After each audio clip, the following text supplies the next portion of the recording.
नमस्कार, मी सोमनाथ काळे, MH42 live न्यूजमधून आज मी लोहगाव या ठिकाणी आलेलो आहे. लोहगाव या ठिकाणी जिल्हा परिषद प्राथमिक शाळेमध्ये महानगरपालिकेच्या निवडणुकीची तयारी झालेली आहे पूर्ण. त्या ठिकाणी पोलीस बंदोबस्त मोठ्या प्रमाणात तैनात केलेला आहे.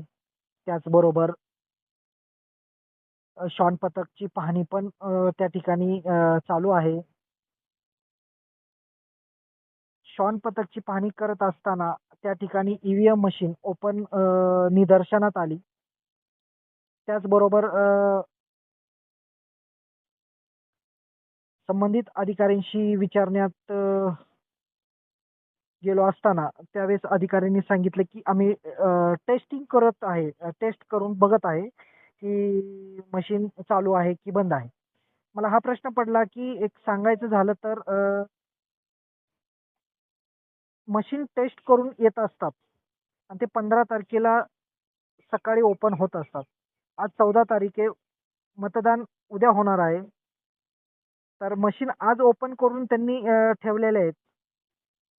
तर एक प्रश्न मला पडला गेला, की त्या ठिकाणी अशा पद्धतीची मशीन ओपन होत असेल, तर त्या ठिकाणी स्ट्रॉंग रूम म्हणतो आपण. त्या ठिकाणी मोठ्या बंदोबस्तामध्ये मशीन येतात. बंदोबस्त ठेवतो आपण. तर ते कशासाठी ठेवतो? की मशीन ओपन करून ठेवू शकत नाही कोणी या करू शकत नाहीये. अशा काही गोष्टी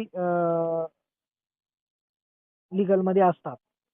परंतु आज पाहण्यात आलं, की आज 14 तारखेलाच मशीन ओपन सगळ्या झालेल्या आहेत.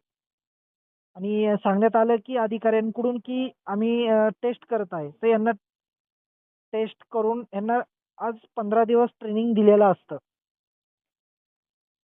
मग आज हे टेस्ट करून बघण्याचं कारण काय? हा प्रश्न सर्वसामान्य जनतेला पडलेला आहे.